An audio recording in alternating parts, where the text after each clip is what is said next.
I haven't done an unboxing in a long time, and frankly that still holds true because I filmed this in April 2021. What we have here is most likely the most over-engineered RTX 3060 Ti on the market right now, the MSI 3060 Ti Gaming X Trio, the original version that is. At some point they updated it with LHR, tweaked the clock slightly and called it Gaming Z Trio and left the Gaming X branding on the dual fan card or something along those lines, but functionally it is exactly the same card sans the hash limiter. In the little envelope we have the usual stickers and product warranties that we get nowadays, but without my favorite driver CD, and well, that's about it. Underneath we have the card and a GPU bracket, which I will attempt to use in the build. I am not a big fan of these things because I think sag should be dealt with by engineering the coolers better, but on this 2.5-ish slot card I will allow it. The card itself is the star of today's show though, and boy is this thing massive. It is considerably bigger and heavier compared to my daily driver 3080 while using a lot less power. I have been itching for so long to get this GPU in a proper system, and finally now I have the chance. Speaking of said system, today I will be doing things a bit differently than usual. I bought this partly built PC from someone that ran out of funds to complete it. Unfortunately, he only got as far installing the PSU, CPU and cooling without much else. No RAM, storage or GPU. Because the work that he did do is not bad at all, I decided to essentially finish the build instead of tearing it all down and rejiggling everything. Before I forget though, I was testing this PC and the RAM you see in there is a 16GB kit of 4400 Mbps Patriot RAM. I've tried both 4400 at 1.45 volts, 4233 at 1.35 volts with better timings, both obviously running at a 1 to 2 f-clock, as well as 3800 with 1 to 1 f-clock and tight timings and 1.35 volts, and hands down I recommend custom 3800 and you can get some ridiculous timings out of this kit. I went as low as CL14 at 1.4 volts and it was really good. Regardless, when I do ship the system I think I will put it 4233 Mbps, 1.35 volts using the secondary memory XMP profile just to be on the safe side. First order of business is to update the stock cooler to something a bit better suited for the 3800X that will be powering the whole thing. Not that I think that the stock cooler is bad, I just don't believe it's suited for an octa-core CPU as it does struggle when PBO is enabled and it kinda gets loud. Best left in charge of cooling a 6-core CPU in my opinion. Next it's time to install the 512GB SSD that will become this rig's main drive. I got this new about 8 months ago and used it as a secondary drive in one of my PCs. I just ended up upgrading to a 2TB one, well, just because I found a great deal. This is NVMe PCI 3.0, so it will be plenty fast as a primary drive in this machine. I usually don't put a separate Wi-Fi card in PCs as I always recommend wire connectivity, but this time I was too lazy to run a cable to my new office, so I was kinda forced to use it. And because I don't want to put a blanking plate in afterwards, I just, well, left it in there.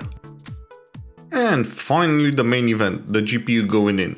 I was a bit worried there for a second while putting it together that I might need a new case, as I literally had to jiggle it to squeeze it in. The case does come with a GPU anti-sag bracket, but because of the sheer size of the card, it is not compatible with it, so I installed the one that came with the GPU. First start up and pleased that everything looks to be okay. All LED including the water cooler successfully sync and the PC is really quiet.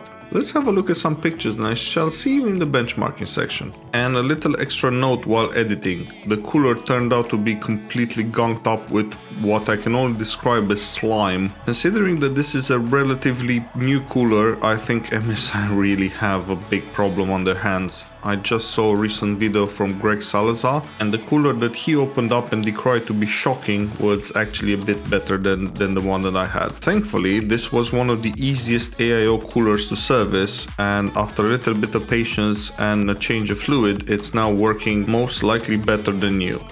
I usually don't get that excited about Heaven anymore because, well, it's probably a bit older than some in the audience, but this time I noticed something unexpected. The 3060 Ti boasted the 2070 Super. Not by much, only about 12 FPS, posting 207.8 FPS on average, but in such an ancient benchmark where only raw raster performance counts, that is a big deal. And on that note, considering how excited I am to give Nvidia all my money in about 2 days when the 40 series launches, I sincerely hope that it will be just as big of a jump in performance from 30 to 40 as it was from 20 to 30.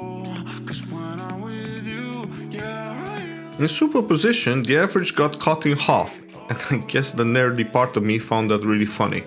At 104 FPS on average, it is not bad going at all. As to why I ran it at 1080p medium though, that is because I forgot to set it to extreme. Simple as that. Rocket League is the first actual game we'll be taking a look at, and honestly, it's a very weird one. It's more of a single core CPU benchmark these days, and it really depends on the mood of the latest update on how it runs. But with 400 FPS on average, I don't think that matters much either way. I opted to go straight for epic with DLSS quality in Fortnite and RTX off, mostly because I feel it brings absolutely nothing to this title. The 154 FPS on average with brilliant frame times on the Walnut World map that I usually test on, it's not bad going at all in this title. Ryzen 0 Dawn posted 116 FPS on average at ultimate quality with DLSS. It just makes sense to turn it on, in my view, at any GPU below the 3070 Ti in this title. And also for fans of this game, I just checked, and apparently there are some rumors from Guerrilla Games that during late 2025 they are going to release a Horizon Forbidden West port for the PC.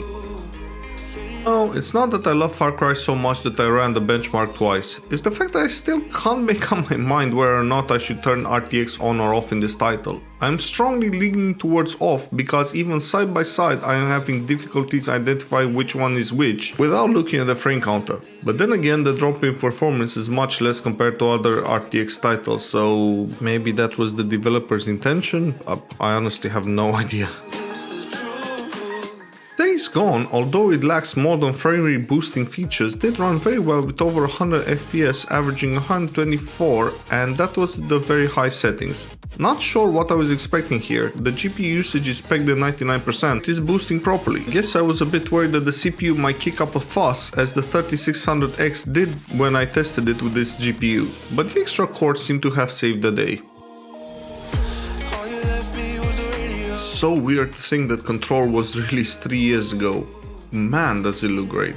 I simply loved this game when it came out as a tech demo for what ray tracing can bring to the table, and it was the first real test of my then new 2080 Ti. And while it's been tamed considerably since then through engine optimization and driver updates, it's still a relatively difficult game to run, and as you can see, that is all down to the RT implementation. It essentially makes no difference what you set the raster options to, as the FPS will be capped by the ray tracing amount, but nowadays, even if you go all out with the 3060 Ti, you will still stay mostly about 100 FPS.